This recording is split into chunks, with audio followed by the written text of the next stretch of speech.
Welcome everybody on Zoom. Welcome everybody in the lecture hall. Welcome everybody been watching us from the future.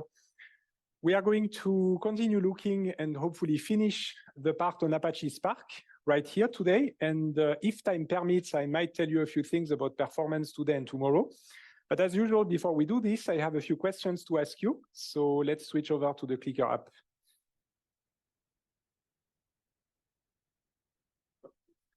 Not this one just yet. Not this one, this one. So the first question about Apache Spark is, what is an RDD? Is it a resilient distributed data set, a recoverable distributed data set, a recoverable dividable data set, or resilient dividable data sets?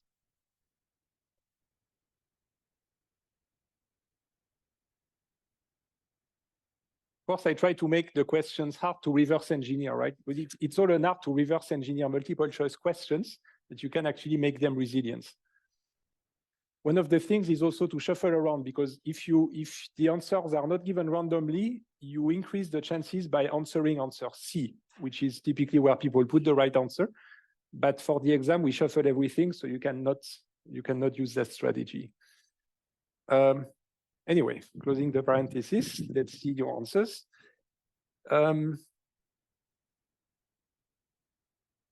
It was answer A, resilience distributed data sets.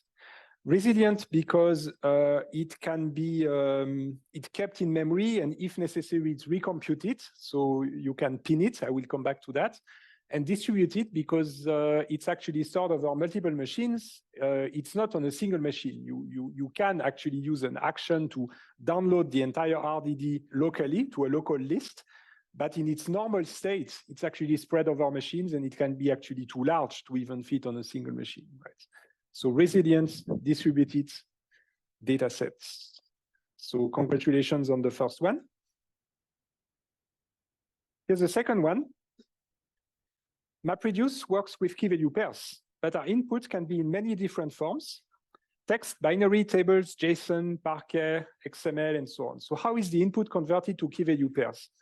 Answer A, we use each block ID as a key and blocks as values from HDFS. Answer B is we hit the input with the hammer and until it fits into the key value model. Answer C is there is a natural way to convert each input format into key value pairs. For example, in HBase, the row ID acts as a key and the row as a value. Or we use each file name as a key and the contents as a value.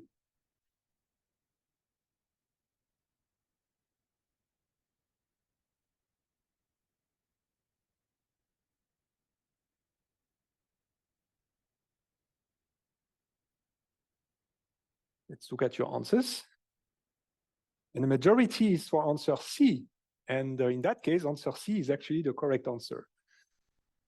So indeed, it depends. And typically, there's a lot of functions in the MapReduce library that provide you ways to map to key value pairs. In the case of relational databases or HBase, it's kind of natural that the row ID or the primary key is going to act as a key. In the case of text files, it's not so obvious, right? So this is why there are several ways. Either you can use a special character as the separator on every line. But what is common in most cases, one line of text will give you one key value pair. This is very often the case, I would say in 90% of the cases. And of course, if you're not happy with this, it's extensible, right? So you can also add your own ways of turning the data into key value pairs, right? Answer B is of course not meant seriously, but actually it's still half meant seriously because people actually do this in real life. Meaning that it's a common mistake, and obviously one that I hope that after this lecture you will not make. But very often people pick a database management system and they just force fit the data in there without really checking if it's appropriate. And if you do that, if you try to really hit the data with a hammer until it fits in a database, you will first not be very productive, because when you try to write the queries, it's not actually adapted and adequate for querying the data. And it's going to be slow because the system is not meant to work with that kind of thing. So for example, if you have a relational table and try to put trees in there or graphs, that will be slower. If you have, I don't know, a document store and you try to store graphs in there, it's going to be slower and so on. So this is one of the things to be careful about. If you want performance and productivity, you have to really think about the appropriate system for your data sets and use case. And I have a third question that is forward-looking in the sense that I haven't told you about it. At least half told you about it. Because I'm going to talk about this in the performance part. So imagine we increase the amount of data to petabytes, maybe even exabytes, and we run on clusters of thousands or more machines, 10,000 machines, 100 machines. What do you think is going to happen? Answer A, the overall execution times of jobs start to be unpredictable, leading to massive discrepancies and unpredictability of the results and the latencies. Answer Answer B, the execution becomes much smoother, uniformly distributed across machines, more predictable thanks to micro-partitioning techniques, and that is supported formally by mathematical theorem, namely the central limit theorem. Answer C, a few nodes will keep taking significantly more time than average to complete the execution of their task. This is called tail latency. Or nothing, we have designed our beautiful architecture so well that everything scales up and out smoothly, steady as she goes. Mr. Chekhov, for whoever gets the show hint. All right, big fan of Star Trek. Anyway, let's see what you said. And answer C is again the correct answer. I did not even do this on purpose. All right, so this is indeed what happens. I actually told you about tail latency, right?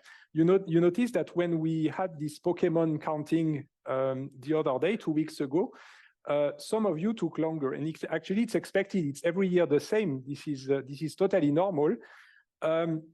We'll talk about it in the next lecture. We'll see that this is an effect that starts appearing at very large scales. And no matter how you improve the code, it just doesn't fix it. It's still there. So you have to think of other techniques in order to handle the tail latency. All right, and answers A and B and D are actually made up. All right. Now I'm switching back to the slides.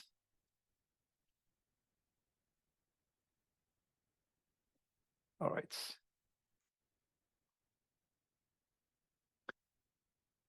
So we are here, right? We are already more than half of the way in this semester. We still have a way to go, and in the coming weeks, we'll address indexing, data stores, querying, and so on. So we are in the processing phase.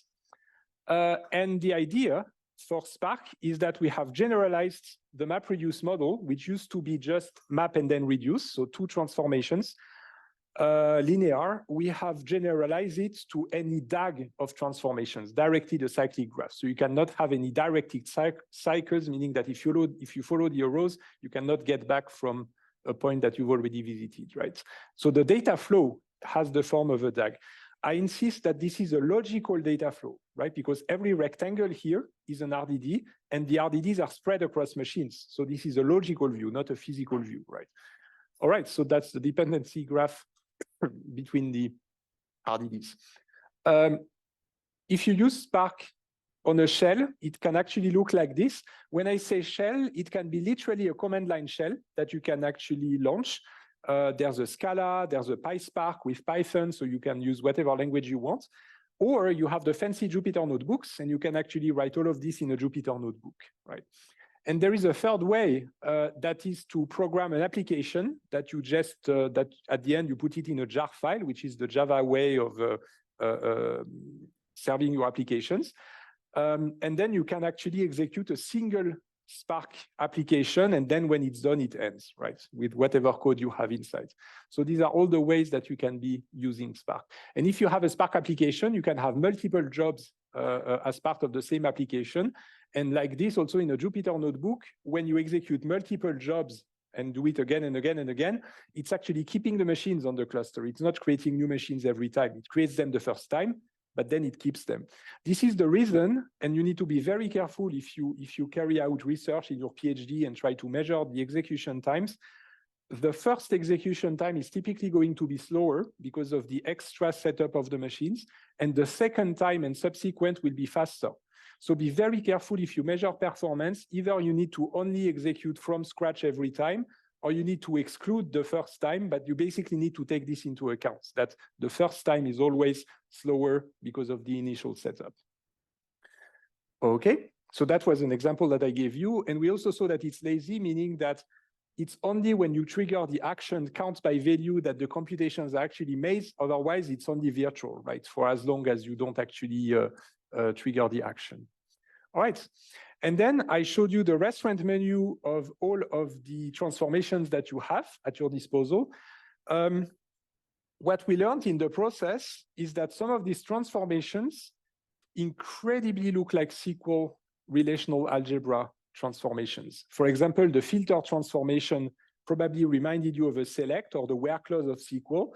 The map transformation can be used to project the data over some of the keys of the JSON objects, and so on and so on. And in fact, as we will see, you can re-implement the whole SQL language on top of the Apache Spark primitives in a very natural way. So you start probably seeing that there's languages like SQL on a higher level, and then there is APIs like that of Spark that are of an intermediate level in between the actual Java code and in between the SQL code. So it's an intermediate level API.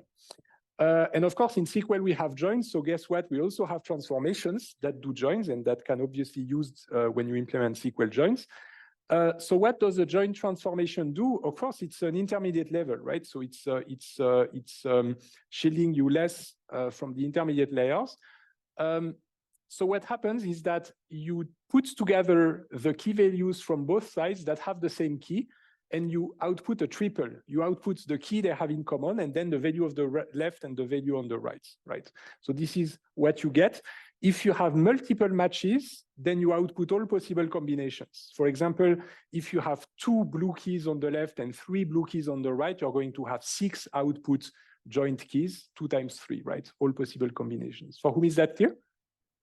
All right, so that's the join transformation. Then we have another one called subtract by key. So these transformations that I'm showing you here assume that we have key values in our RDDs. Remember, it's not always the case. It doesn't have to be key values, unlike MapReduce. So subtract by key basically outputs a subset of the left-hand side. It basically removes the keys that exist on the right. So all the keys on the left that exist on the right disappear from the output, right? I put random colors in there, so they might not always exactly match. I mean, if you spot mistakes, let me know, but it's really intended to be a bit visual. Then we have count by key. This is an action, right? That was a transformation. This is an action. Count by key takes an RDD of key values, and it outputs not an RDD, but a local map, a local JSON object, a local Python dict, if you're using Python, that maps every possible key to a value. For example, here, that would be 6 mapped to blue, 1 mapped to green, and 4, no, the opposite. Blue maps to 6 because there are 6 blue keys, green mapped to 1, and red mapped to 4, right?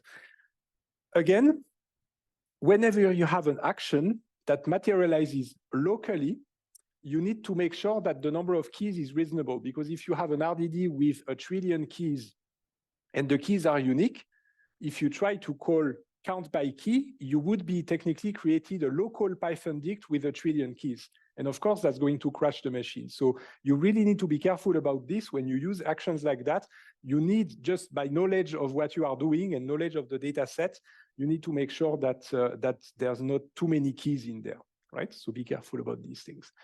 By the way, there is a word that I used today, and probably I might have used it last week. It's materialized. Who knows what materialization means, materializing? Let me say a few words about this, because it's a very important concept. Materializing means that you have some data that mathematically, if you look at it mathematically, you're computing some data, some tables, some collections of trees, some collections of JSON objects. But just like when I showed you this slide here, when I don't trigger the action, these tables don't actually exist. They exist in your brain, right? Mathematically, they are here as mathematical results of these intermediate RDDs, but they exist nowhere on the computers until you press the button of the action. So materialization is the process by which an object that exists mathematically in the Plato world of IDs, for example, that exists in mathematically, is turned into a physical Python list, for example. And you have in your memory a Python list with the actual values in there in your memory. This is called the materialization, right? If you do not have physically this Python list of values in your memory, then the data is not materialized. It only exists mathematically, right? And so the idea here is that an RDD technically exists on multiple machines, but it is only going to be materialized when you trigger the action. And then the materialization as a local list can happen with the collect function, for example, and then you have a local list with all of your values, right? So again, materializing means turning something logical, mathematical, into an actual physical set of bits in your memory, all right? Then people can use it in different ways. For example, some people consider that when you actually trigger the computation of intermediate RDDs, you did actually materialize the RDD, even though the materialization is spread across machines. So in some context, that is called materialization, even though it's across machines.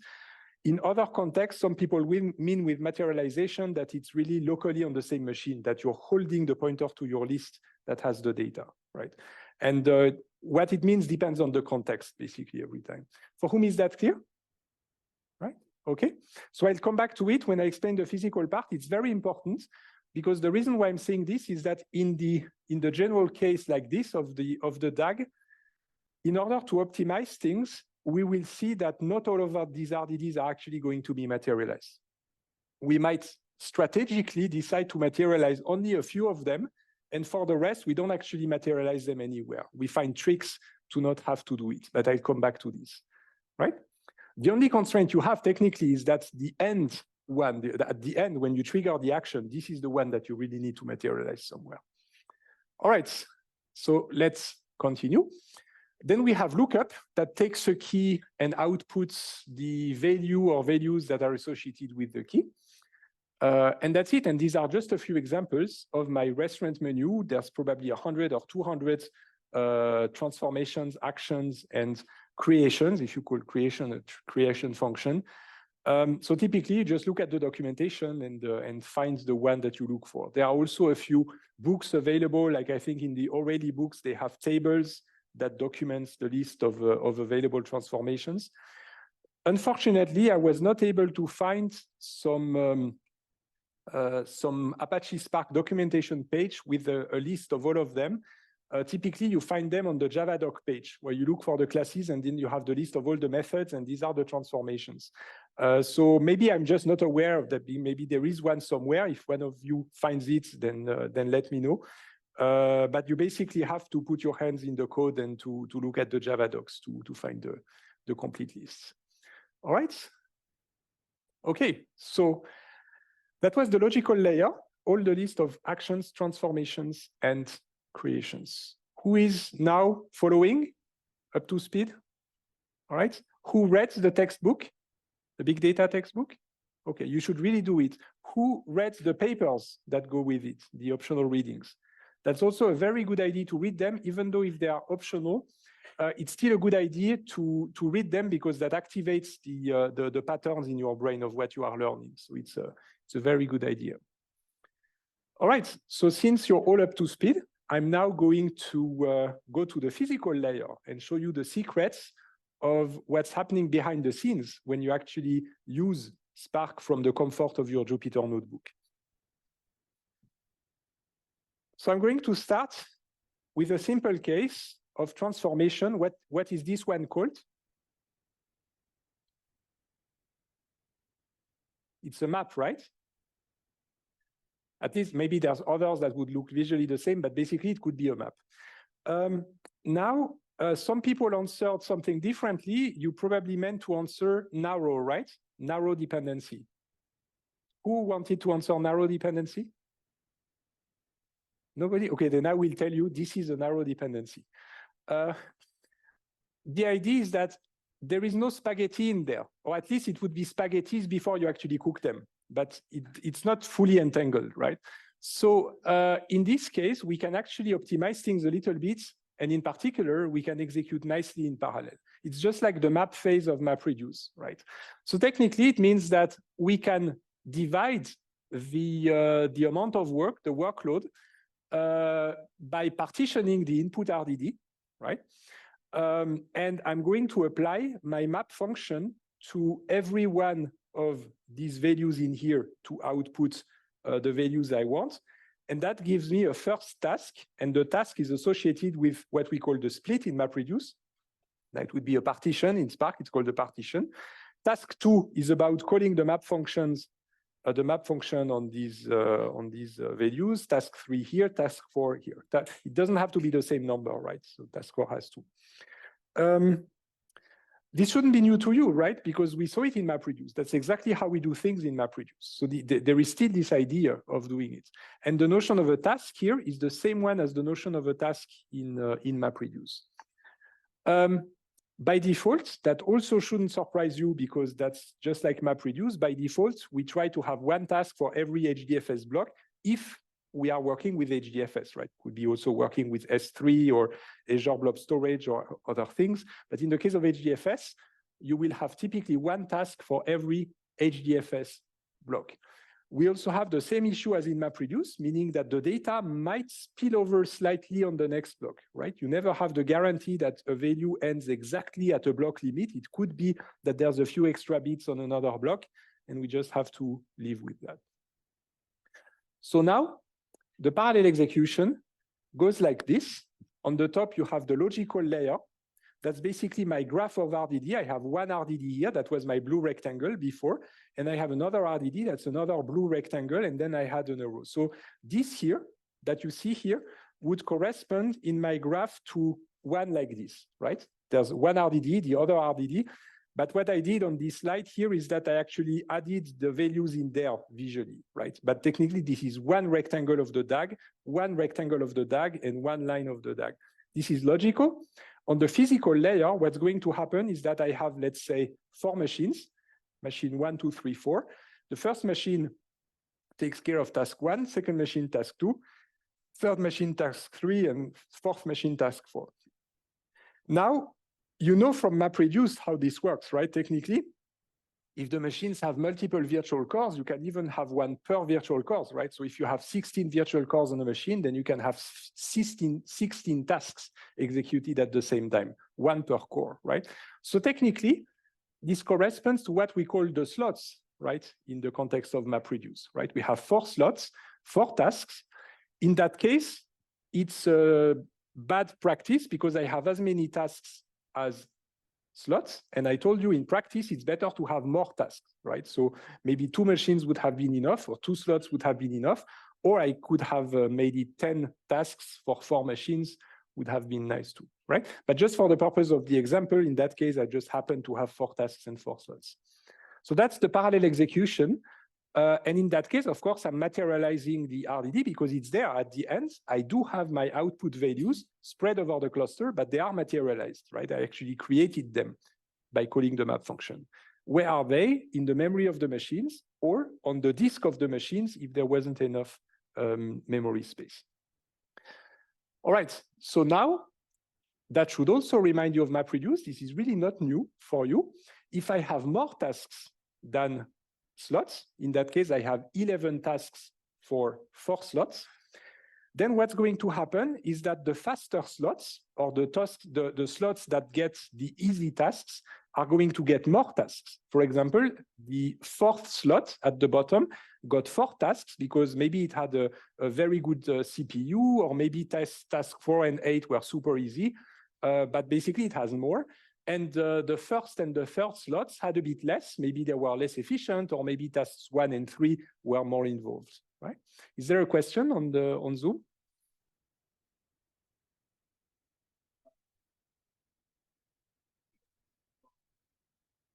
Yes. So this is arranged in such a way that ideally the input, so for example, when you have task 2, It's ideal if you consider that it corresponds roughly to an HDFS block, it would be ideal if that would be as a local replica, a local copy of the replica on the machine, right? If that machine has already the HDFS block stored, then this will be fast. It's a local read, you can short circuit.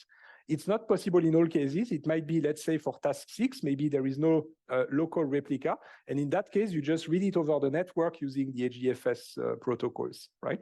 So we try as much as possible to arrange it in such a way that it's a local read, but it will not always succeed. And once in a while, you might have remote reads. Yes?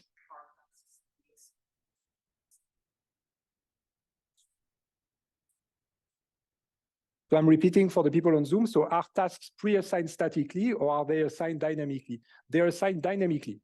It means that a priori, you have a list of tasks in a queue. You don't know which machine is going to take which. So what's going to happen is that each machine picks one task. And whenever a machine is done with a task, it just takes the next one. So it's all happening dynamically because which task goes where entirely depends on who is the faster, right? And you cannot predict that, right? So that's the reason why it's dynamic and it's not done statically. So this is very important. Remember the postcards that I showed you 2 weeks ago? It's exactly this. It's dynamic in the same way that when you write your postcards to your friends from vacation, you just pick the next pile of postcards whenever you're done, and it's entirely dynamic, right? But when you do it dynamically, you still have a bit of an influence, right? If you have the choice between multiple tasks, then you will try to pick the task where you have the local data, right? So even though it's dynamic, you still do have a bit of influence, right? Yes?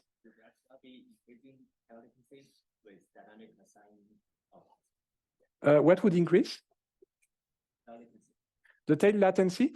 So the tail latency has to do with the number of machines. So typically, if I give you a rule of thumbs, having more tasks than machines improves on the tail latency, right? So if you have 11 tasks, there is less risk that one of the machines will take longer. If there had been only 4 tasks for 4 slots, then the risk is higher, right? But the problem is that that's only true if there are few machines, if there are few tasks and few machines. As soon as you start having 1,000 slots and maybe tens of thousands of tasks or more, even if you do this, even if you have more tasks than slots, you still will have the tail latency, no matter what. So you really need other strategies. But your intuition is correct for small numbers of slots. The intuition is correct that it helps avoiding tail latency to have more tasks than slots and to allocate them dynamically. Did I answer your question? Waiting for the... Yes, awesome. Any other question? I think I saw raised hands. Yes, over there. Oh, yes. So you can basically, whenever you have a question, put it in there. Yeah. So the question in that case was, I think if I correctly remember, does it help with tail latency to allocate dynamically a higher number of tasks than the number of slots? If I slightly modified the questions, that was the question, right? Okay. And another one, yes?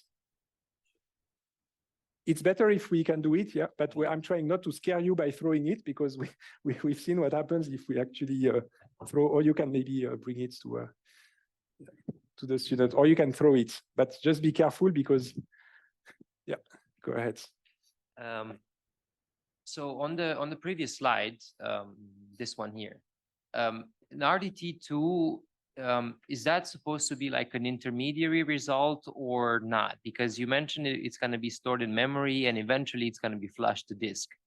The more complex the DAG, the more data is going to be flushed to disk eventually. So how would you handle like the rollback mechanism or something like that in a more complex DAG? Mm-hmm. So the idea, so in that example, we are materializing RDD2. And maybe there's more RDDs later that are also produced. So RDD2 is materialized. Now, what's going to happen if the memory becomes full? So if the memory is not full, you keep it in memory, right? if the memory becomes full, the same thing happens as we saw in MapReduce and in HBase, meaning that you split it to disk, right? And then you remove it from memory and then it's on disk. And then you can apply the same sort of techniques like compaction in order to reduce the numbers of files and so on and so on. It's something you can do, right? Maybe there's other ways that you can also do it, but just to give you an intuition that this is how you could handle it. Now, it might happen that the intensity of your computations is such that even the disk runs out, that you don't even have enough disk to remember all of the data. In that case, you might actually lose the materialized RDD. You have to throw it away, but it might be that later, because the user wrote some code, they need the RDD again, because they reuse the virtual pointer to the RDD in Scala or in Python. It is reused, and maybe the action is called again. But the problem is that we threw it away, right? But in that case, what happens is that you just recompute it, right? You relaunch all of the jobs and so on to recompute the RDD. And that is the reason it's called resilience. It's resilient because if you lose it, you recompute it all the time. And if you also lost the previous RDDs, then you might be obligated to recompute everything from the beginning. If you lost some of the RDDs, but maybe there is another one you didn't lose, then you only need to compute half of the computations, right? So it really depends. One question about tail latency. Is it possible to assign the same task to multiple machines at the same time? That might help counteract the long tail latency by increasing the likelihood that these tasks are handled by a powerful machine. That's very clever. And yes, this is a way. You're already anticipating on the next lecture, but yes, you're absolutely correct that one of the ways to avoid tail latency is to give the same task to two machines. And you pick by whoever is finished first the results. Yeah. Did it answer your question? On Zoom? Yes, awesome. And to finish also on your question, you can, as a user, influence what's going on with throwing RDDs away. You can express your preference, and that's something you do in Java or in Python. You can take an RDD, and you can tell the system, this RDD is so important to me, and I intend to reuse it so much that I ask you to keep it in memory if possible. So you pin it into the memory. You can also say, it's okay if it's flushed to disk, but then please keep it on disk. So you can request that it's at least kept on disk. Or you can say, I don't care. Just throw it away and recompute it if you don't need it. So you can control all of that. It's best effort, meaning that you're basically signaling your hint to Spark, then it's best effort. Because if too many people ask to pin too many RDDs into memory, then it's not going to be able to pin all of them, right? So some of them might disappear, but at least it allows you to prioritize, right? If you have several RDDs and you need to take some of them away from the memory, then you're going to prioritize removing those that are pinned to disk and not pinned to memory, right? So it basically is a way of telling your priorities to Spark, which ones you prefer to keep, right? But what's important is that even if you lose it, it's not really lost because you can just recompute. So either way, it's just going to make it slower in the worst case, right? Did it answer your question? To some extent? Yes. I can ask maybe a more detailed one on overflow. Yes, absolutely. And then we can have a conversation on Moodle. Yeah. All right. Other questions? Yes? Regarding the tasks that you mentioned, that they are assigned dynamically, it's executor, right? Like they have a main table, and whoever executor is free, you basically assign a task there. Isn't there some overhead until the task actually arrives to the executor? Yes, absolutely. So to repeat for the people on Zoom, the question is, when we assign the tasks dynamically, does it not create an overhead by doing that, right? And you're absolutely correct. There is an overhead. There is a cost. Let's call it a fixed cost for actually doing this. And in fact, because there is this fixed cost of actually starting a new task, you should not make your tasks too small, right? For example, let's push it. Let's exaggerate and say, instead of having 11 tasks, I have 100 tasks, or even make it 1,000 tasks for 4 machines. What's going to happen is that you're going to spend a lot of your time waiting to create a new task or setting up a new task. And you lose a lot of time then, because what you want is to spend most of your time computing stuff, right? Processing data, reading data, and so on. So the answer to your question is, because it takes a bit of a fixed cost to set up a new task, then you need to be careful not to have too small tasks in order to avoid that, right? Can't we have like a small queue on each executor, and whenever that queue has an open space, the data gets sent? Okay. Like a small cast. Yeah. So what you're suggesting is a design of the system in which, instead of having this global queue of tasks, that you want to kind of smartly pre-allocate some of the tasks to the machines in such a way that you take it. It might help to some extent. You still have the overhead, even locally, of having to relaunch a new task, right? They're still, but it might help a little bit. So that's definitely something that could be considered in the architecture, right? Of course, when you try new things, you have to experiment and play around. Maybe sometimes you're going to have positive surprises that the idea is actually working, and sometimes you're going to have a negative surprise that the effect is a bit less than what you thought, right? But yes, absolutely. And again, what I'm teaching to you is the global ideas, the way it's done, but there is a new release of Spark every couple of months, right? So every time they change the way they implement it, they improve things, they add new features and so on. So this is really evolving, right? And what I'm trying to teach you is on the high level, how the great ideas behind that. Yeah, but this is good thinking. This is exactly the way to think about it. Yeah. Okay. Other questions on Zoom? No questions? Okay, still have a few minutes left before the break. And by the way, you use the word executor, and I just didn't mention it, but executor is just the way that Spark calls the containers, the yarn containers that execute the tasks. Why did I not say an executor is the Spark name for slot? Because that's almost what it is, but not quite. Because in fact, an executor can have multiple cores with shared memory. And if you want to say what is a slot is really a specific virtual core corresponds to a slot. So this is something that we have that is specific to Spark. You can have two slots with the same shared memory, right? And it's different cores. This is really slightly different from here. This is actually how it works. Why would we do that? There are actually reasons.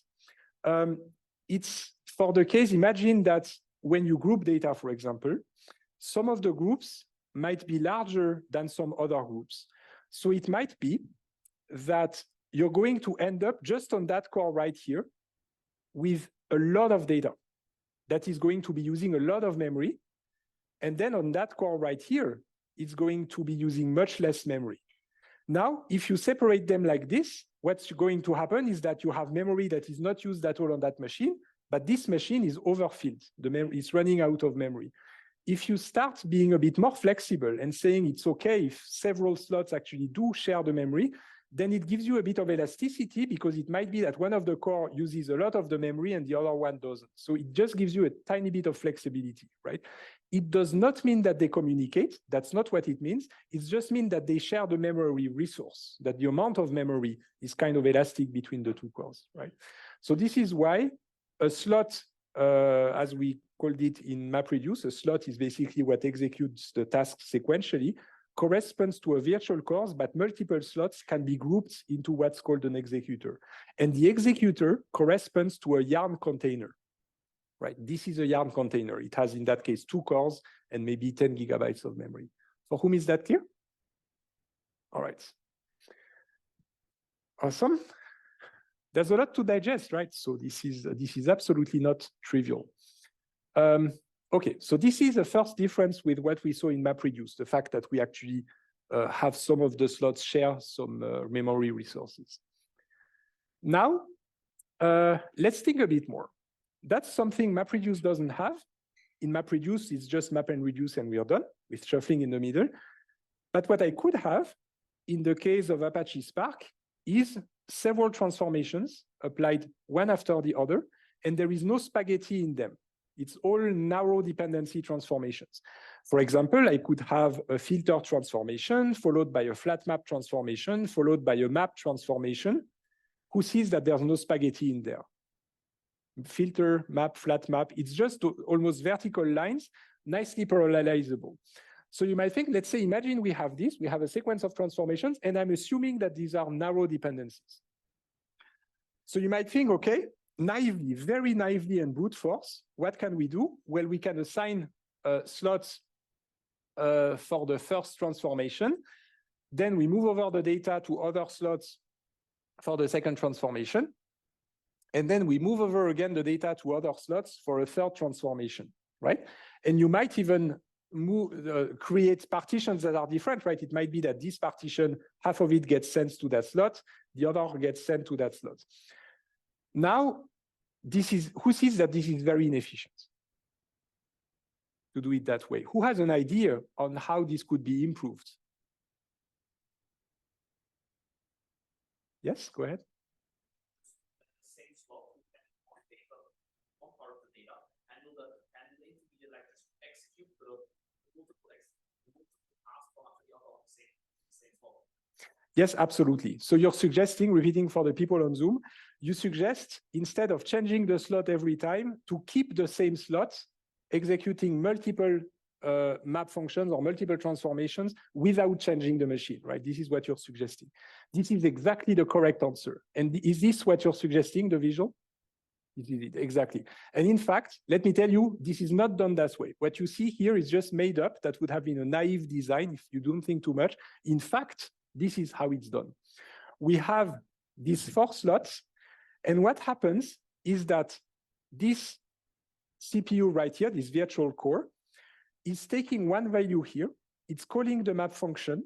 Then it's calling the filter function. Maybe that disappears and it's done. If it doesn't disappear, it might be calling the flat map function. Then it moves to the next value, calls the map function, calls the filter function, calls the flat map function. Then it moves on to the next value, calls the map function, calls the filter function, return false, disappears, right? What happens is that I optimize things by kind of merging the map, filter, and flat map, which technically come from different logical transformations, but I merge them as a local chain of function calls. Like here, I call map filter on the same value all the way and then get that. What happens if I do this is that at the end, I'm going to end up with the purple values in memory. What about the orange and green values? These values are only temporary while computing the purple value, but they disappear immediately. What it means concretely is that the orange RDD here, this is an RDD, is not materialized. It is not materialized. The individual values are created on the fly on the way to the purple values, but at no point in time do you have the actual values at the same time coexisting. The same goes for the green RDD here. It is not materialized. So the blue RDD might be materialized, received from previous step, not materialized, and this one is materialized, possibly spilled to disk or sent to another machine. So who understood this idea that if I change the transformations like that with narrow dependencies, I'm not materializing the intermediate RDDs? Who understands this? Awesome, perfect. So this is why it's so efficient. Because we don't materialize these ones, we actually gain a lot of time. One question. Was there a comment on Zoom? Seems about the previous slides. What happens if there's an executor crash? Would all these calculations for a specific executor be lost? How can you recover? So that's also a very good question. If a computer crashes, you just need to recompute again what it was supposed to do, because the computer might have in memory some of the RDD's values. So then you trigger the recomputation. Now, if you think about it,